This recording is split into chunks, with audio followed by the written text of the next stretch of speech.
Welcome to Psalms Layer by Layer, a project of Cambridge Digital Bible Research. In this video, we will walk through the top 3 exegetical issues in Psalm 13. These are issues that any interpreter of the psalm, whether they're reading the text in Hebrew or looking at a number of translations, is likely to encounter, and each of these issues affects how one understands the meaning of the psalm as a whole. In Psalm 13, the top 3 issues are the meaning of verse 3a and the question of what the psalmist is putting in his soul, the meaning of the phrase, give light to my eyes, in verse 4b, and how to interpret the key clause in verse 6. The first issue is the interpretation of verse 3a. We've interpreted this line to say, how long will I make futile plans? But this is by no means the only or the obvious interpretation. To illustrate the difficulties involved in interpreting this line, let's look at 2 translations, the ESV and the RSV.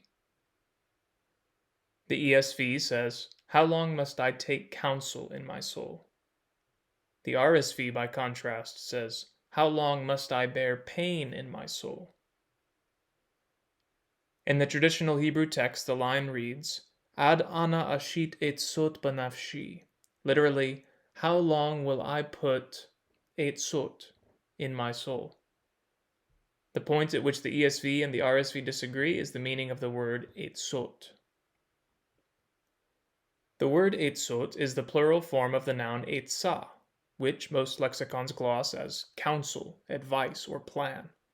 The plural form might be glossed as plans or something like that.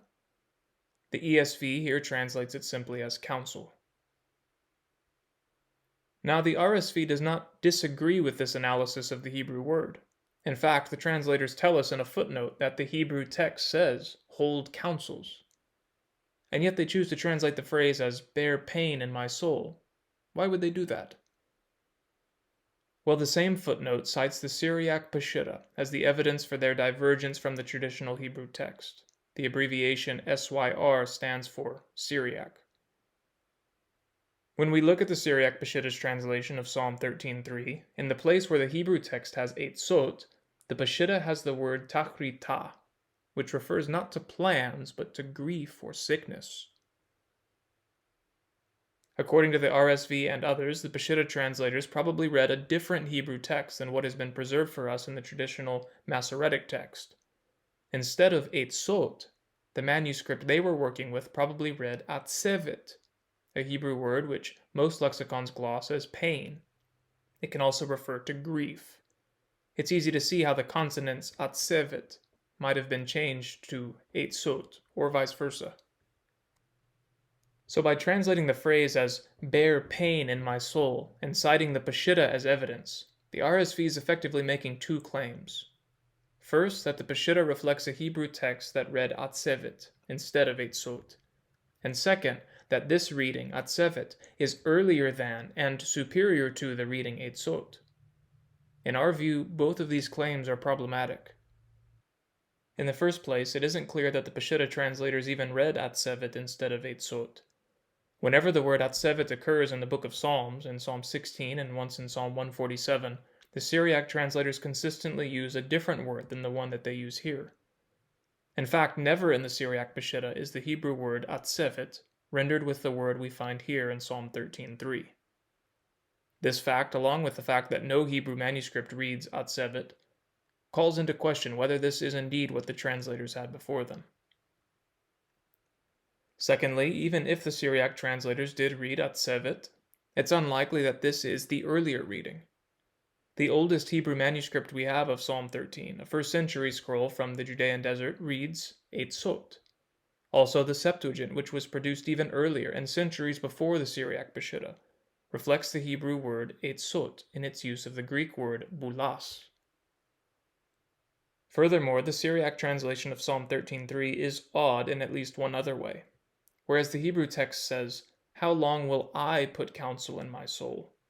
The Syriac text reads, how long will you put pain in my soul? This unusual reading casts some doubt on the textual value of the Peshitta at this point. Maybe the translators are giving a more idiomatic translation, or maybe the manuscript they were working with was difficult to read here. Whatever the case may be, it seems unwise to base an argument for textual emendation solely on the evidence of the Peshitta. So then we're left to interpret the Hebrew text as it stands. What would it mean for the psalmist to put counsel in his soul, or as the ESV has it, to take counsel in his soul? It's not unusual in poetry to talk about putting some abstract thing in your soul. In Proverbs 26:24, we read about a person who puts deceit within him. In Job, we read about someone putting wisdom deep down inside them.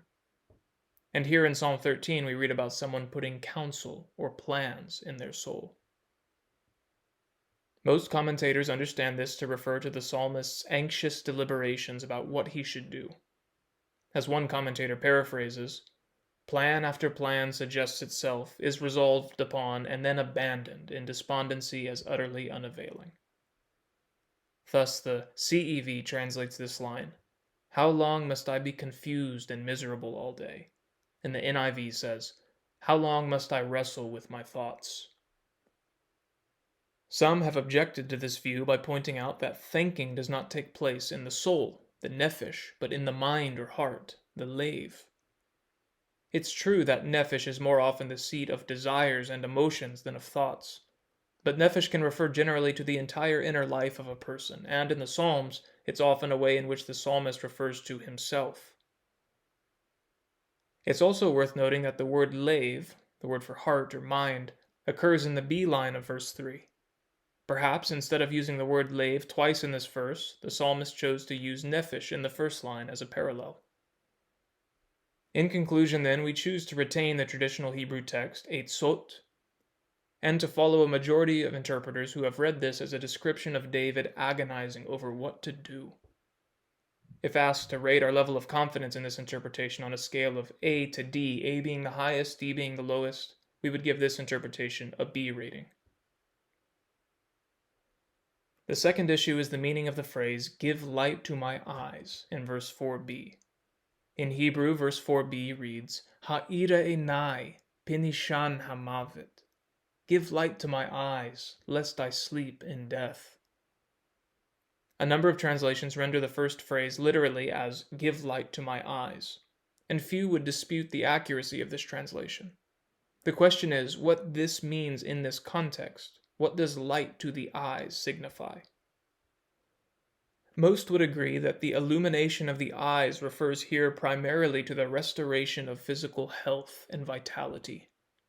Thus the GNT says, "Restore my strength," and the NET says, "Revive me." Some, however, have taken the phrase to refer to spiritual insight or guidance. The Targum, for example, says, "Enlighten my eyes with your law." There may be some evidence for this interpretation in Psalm 19, verse 9, which says, "The commandment of the Lord is pure, enlightening the eyes." Ma'irat einayim. There's also evidence for this view within Psalm 13 itself. In Psalm 13, it seems as though the psalmist is in need of guidance. In verse 3, he says, "How long will I make futile plans?" That is, how long will I agonize over what to do in this situation? Apparently, he's been seeking the Lord for guidance, but has received no response. God has not answered him, but instead has hidden his face. And so he prays in verse 4 that the Lord would enlighten his eyes and show him what to do. Yet, even if there is a case to be made that the phrase, "give light to my eyes" in Psalm 13 refers to guidance, it seems more likely that it refers here to the restoration of physical health and vitality. The arguments in favor of this view will be given below. In the Old Testament, the eye was viewed as an indicator of a person's health, full of light when the person is healthy, and dark when the person is unwell. And so we read of Moses in Deuteronomy 34, verse 4. Moses was 120 years old when he died.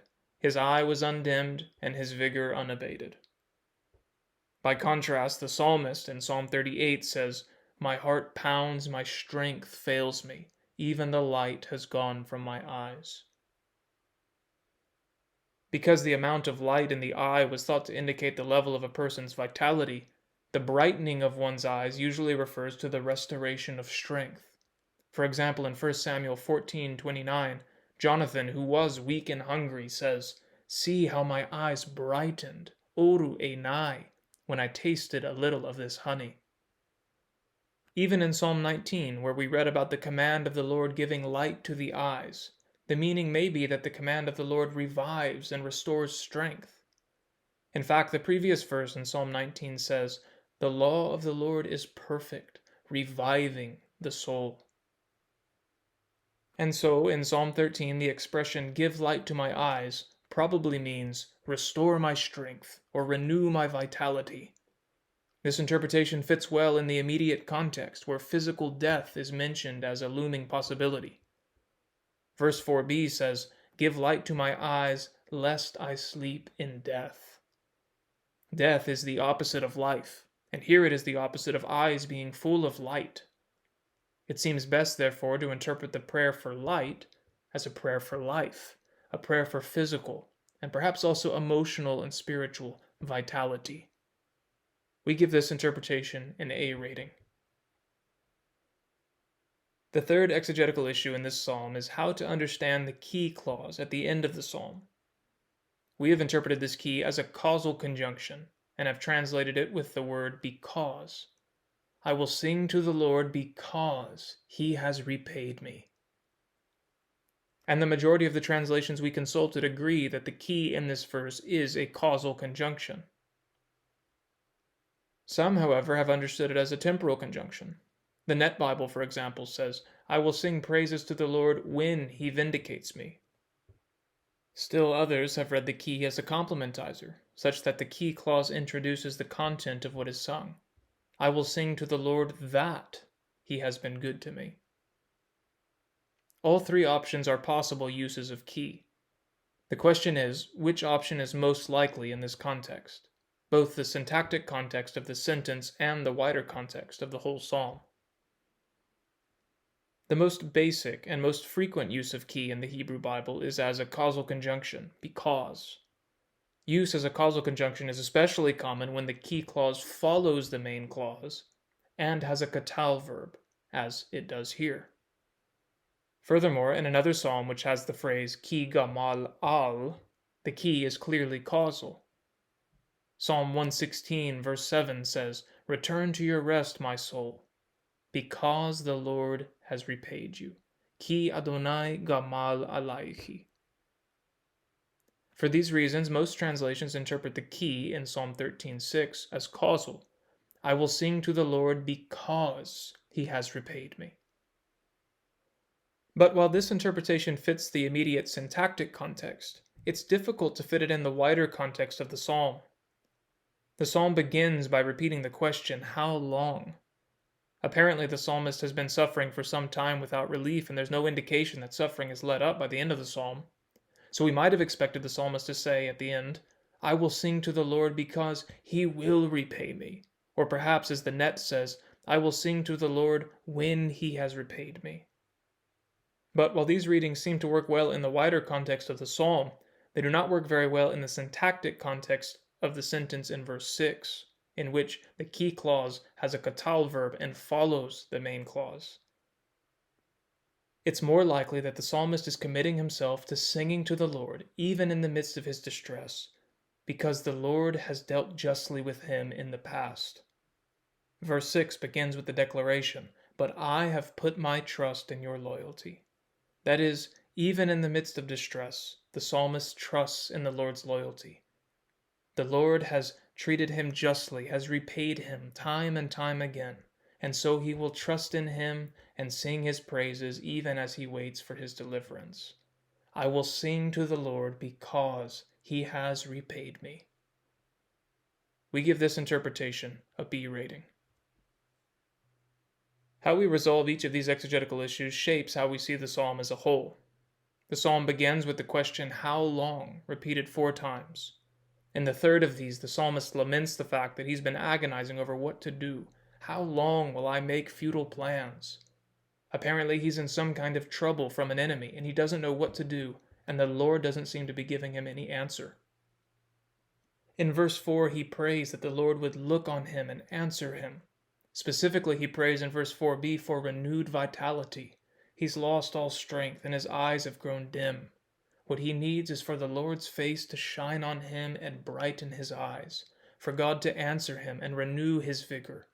If not, then his enemy will overpower him, and his eyes will close forever in death. And even before he receives an answer, the psalmist resolves at the end of the psalm to sing to the Lord. I will sing to the Lord because he has repaid me. The Lord has shown himself loyal in the past. He will show himself to be loyal again in the future. And until he does, the psalmist resolves to trust him and to praise him. This has been the Exegetical Issues video for Psalm 13, in which we explore the difficult and important issues that interpreters of the psalm are likely to encounter. Our overview video provides a coherent interpretation of the psalm, and our Poetic Features video explores the natively Hebrew poetic nature of the psalm. All these videos are offered free of charge thanks to the generosity of our donors. Please visit us at cdbr.org to learn more.